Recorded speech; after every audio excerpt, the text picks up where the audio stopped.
718 है, जो कि पॉसिबल नहीं है, क्योंकि पेपर 720 का अगर बच्चा एक क्वेश्चन छोड़ता है तो उसके 716 नंबर आने चाहिए।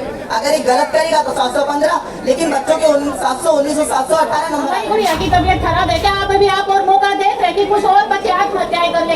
एक ऐसा टाइम आया था रिजल्ट के बाद, जब या तो मेरे हस्बैंड गुड़िया के साथ रहते थे या मैं रहती थी, हमें डर था कि वो कहीं कुछ गलत ना। अपनी नहीं, अपनी जैसी सभी 24 लाख परीक्षार्थियों की आवाज लेके आई हूँ। पहले तो सिस्टम को ये देखना चाहिए कि इतनी गर्मी है कोरोना के बाद, अब यही वो वर्ष है जहाँ पे गर्मी के कारण इतने लोगों की मौत हो रही है और किसी के बच्चे सड़कों पर घूम रहे हैं। उन बच्चों का क्या होगा? कम से कम आप उनको शांति के लिए कुछ ऐसे कदम तो उठाइए कि उनको लगे कि उनके हक में कुछ हो रहा है। हम सभी परीक्षार्थियों की एक ही डिमांड है, सबसे पहले काउंसलिंग को रोका जाए। 8 तारीख के बाद काउंसलिंग की डेट रखी जाए। 2 दिन में कुछ एडमिशन लेट नहीं होगा। कई लोगों का मानना है कि विद्यार्थी जानबूझकर हंगामा कर रहे हैं, बहकावे में आ रहे हैं। पहले तो उन सभी लोगों का धन्यवाद जो हम जैसे विद्यार्थियों की आवाज को आगे बढ़ा रहे हैं, और उन लोगों के लिए 2 पंक्तियां जो ये सोच रहे हैं कि बच्चे बिना बात के सड़कों पर हंगामा खड़ा कर रहे हैं। सिर्फ हंगामा खड़ा करना मेरा मकसद नहीं, मेरी कोशिश है कि ये सूरत बदलनी चाहिए। मेरे सीने में नहीं तो तेरे सीने में सही हो कहीं भी आग, लेकिन आग जलनी चाहिए। आप सभी का बहुत बहुत धन्यवाद।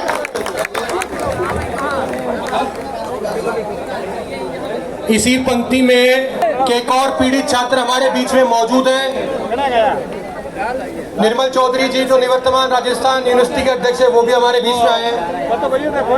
विकास, यहाँ पर 23,33,000 स्टूडेंट्स का मुद्दा है। हर स्टूडेंट 3 से 4 साल से मेहनत कर रहा है और वो दिन रात मेहनत करता है। कोई कुछ लाखों रुपए लगा के मेहनत करता है कोचिंग इंस्टीट्यूट से, कोई सेल्फ स्टडी करता है। हर बच्चा चाहता है कि मैं एक अच्छा डॉक्टर बनूं, बट आज के टाइम पे पेपर लीक और ये जो गड़बड़ी हुई है, इसकी वजह से हर स्टूडेंट्स का सपना टूट चुका है।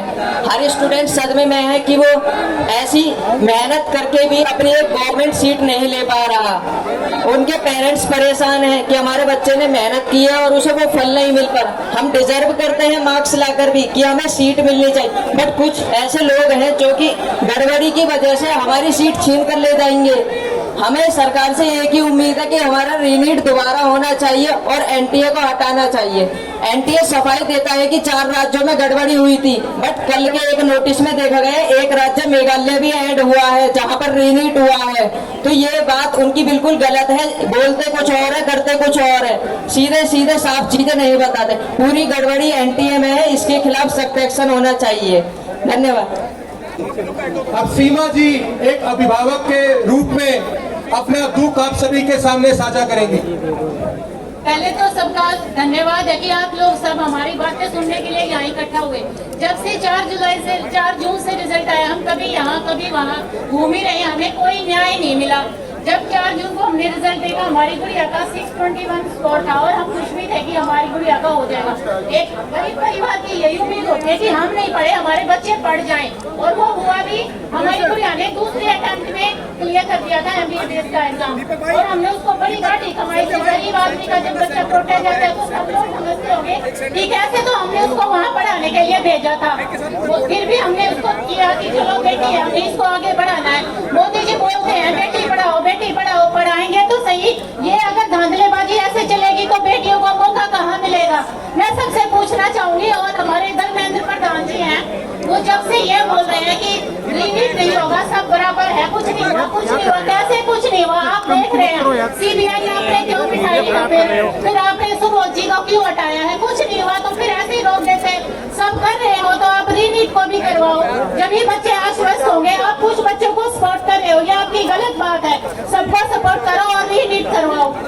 मैं दोबारा से यही प्रधान जी से कहूंगी कि मेरी गुड़िया भी यहाँ आ सकती थी। मैं डेली जहाँ भी मुझे मौका मिलता है मैं वहीं जाती हूँ अपना काम छोड़ के। मेरे हस्बैंड भी आते हैं। हमें उम्मीद होती कि यहाँ से नहीं वहाँ से। हम एनटीए ऑफिस गए, धर्मेंद्र प्रधान जी के घर गए, पर वो मिलने से साफ मना कर रहे हैं। क्यों कर रहे हैं? कुछ तो रीजन तो दो। पेरेंट्स से भी मिल ले रहे, उनकी बात नहीं सुन रहे। कौन सुनेगा फिर अगर आप नहीं सुन सुनोगे। आज हम यहाँ पे भी इसीलिए आए हैं कि हमारी बात सुनी जाए और आप तक हमारी बात पहुँचनी चाहिए। हमारी गुड़िया की तबीयत खराब है, क्या आप अभी आप और मौका देख रहे कि कुछ और बच्चे आत्महत्याएं कर ले। एक ऐसा टाइम आया था रिजल्ट के बाद जब या तो मेरे हस्बैंड गुड़िया के साथ रहते थे या मैं रहती थी, हमें डर था कि वो कहीं कुछ गलत ना कर ले। आज हम थोड़े आश्वस्त हैं कि हाँ वो अपने आप को संभाल रही है। अगर वो ठीक होती तो हम यहाँ जरूर आते। और मैं NSUI के माध्यम से यही बोलूँगी कि दोबारा से रिपीट होना चाहिए, नहीं होगा तो ये बच्चों के लिए अन्याय होगा।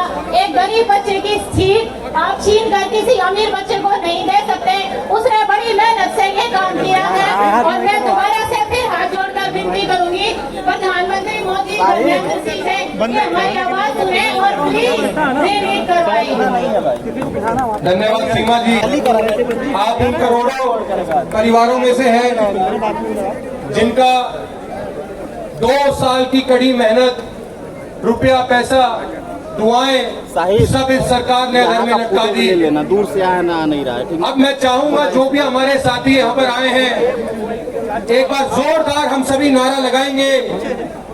मैं कहूंगा वी वॉन्ट, तो आप मेरे साथ नारा लगाएंगे re NEET, we want, we want, we want. Dharmendra Pradhan इस्तीफा दो, धर्मेंद्र प्रधान इस्तीफा दो। वी वॉन्ट, वी वॉन्ट, आवाज दो, आवाज दो। इसी पंक्ति में एक और नीट के पीड़ित छात्र मेरा छोटा भाई यहाँ पर मौजूद है, जिसने अपनी आंखों के सामने अपने सालों की तपस्या को चकनाचूर होते हुए देखा। इनका नाम हर्ष है और इस पेपर के लीक हो जाने के बाद इनकी सालों की तपस्या पर धर्मेंद्र प्रधान ने पानी फेरने का हमारा साथी हर्ष आपके बीच में अपनी बात रखे। मेरा पेपर 5 मई को हुआ, तो फिर पता चला कि हाँ 3-4 मई को लोगों को पेपर मिल गए थे, लेकिन इस बात को कोई मान नहीं रहा था कि हाँ पेपर मिल गया। हमें लगा हाँ लीक हुआ है बट छोटे अमाउंट में हुआ, बहुत थोड़ा बहुत हुआ है। लेकिन फिर रिजल्ट आता है 4 जून को, जिस डेट को मतलब इलेक्शन का रिजल्ट आ रहा होता है उसी डेट को बाई चांस कोई नोटिफिकेशन नहीं, कुछ नहीं, और 4 जून को ये लोग रिजल्ट निकाल देते हैं। क्योंकि इन्हें पता था कुछ ना कुछ हमने गलतियां की है, अगर हम एकदम फ्रेश मूड में निकालेंगे तो हमारी गलतियां सबके सामने आ जाएंगी। लेकिन वो धोखे से गलतियां सामने आई नहीं, क्योंकि कुछ बच्चों के नंबर 719 और 718 आए, जो कि पॉसिबल नहीं है। क्योंकि पेपर 720 का अगर बच्चा एक क्वेश्चन छोड़ता है तो उसके 716 नंबर आने चाहिए। अगर एक गलत करेगा तो 715, लेकिन बच्चों के 719 और 718 नंबर आ रहे हैं। तो इनसे पूछा कि भाई 718 और 719 नंबर कहाँ से आ गया, तो बोल रहे हैं कि भाई हमने ग्रेस मार्क दिया। तो ये ग्रेस मार्क का कोई रूल था ही नहीं, जबकि जब ये रूल बना था तो उसमें साफ साफ लिख रखा है this is not valid for medical in IIT entrance exam. तो आप इसको इस पर लगा क्यों रहे हैं? जब इनसे बहुत ज्यादा कहा तो ये बोला अरे वो सब सही है, मैंने बहुत अच्छा फॉर्मूला बनाया, सब अच्छा किया है और ऐसे नंबर बच्चों को बांटे हैं। तो मैं साल भर पढ़ूं और आप बच्चों को फ्री में नंबर बांट रहे हैं, मतलब कोई रूल नहीं, कोई मतलब नहीं, आप फ्री में नंबर दे रहे हैं कि बच्चों को टाइम कम पड़ गया 20 मिनट, तो मैंने उसको लो 120 नंबर तुम पकड़ो, 300 नंबर तुम भी ले लो, जिसको जितने नंबर चाहिए ले जाओ। अभी तक हमें क्या लगता था कि अगर हम फिजिक्स केमिस्ट्री और बायो पढ़ लेंगे तो अपना सिलेक्शन हो जाना है। तो अब हमें लग रहा है कि यार फिजिक्स केमिस्ट्री बायो पढ़ के भी नहीं होना, क्योंकि ये तो बैक डोर से भी एंट्री करवा रहे हैं, ये पैसे लेते हैं और एंट्री करवा लेते हैं। तो अब हमारा पढ़ने में मन भी नहीं लगेगा, क्योंकि आप जब अगर बैक डोर से बच्चों को ले लेंगे तो हम लोग पढ़ के भी क्या कर पाएंगे? क्योंकि आपको जो 40 लाख रुपए देगा आप उसको लेंगे, आपको 40 लाख देगा उसको सुबह शाम पहले पेपर मिल जाएगा। अब जब ये बोला कि हाँ पेपर मिल गया तो बोल रहे कि हाँ पटना में पेपर मिला, वहाँ सिर्फ एक बच्चे के 720 आए। हमने कहा सर एक बच्चे की 720 आना भी बहुत बड़ी बात होती है। अभी तक आप बिल्कुल मान ही रहे थे पेपर लीक हुआ। धर्मेंद्र प्रधान सर के पास 50 बार गया, लेकिन वो मान ही नहीं रहे कि पेपर लीक हुआ।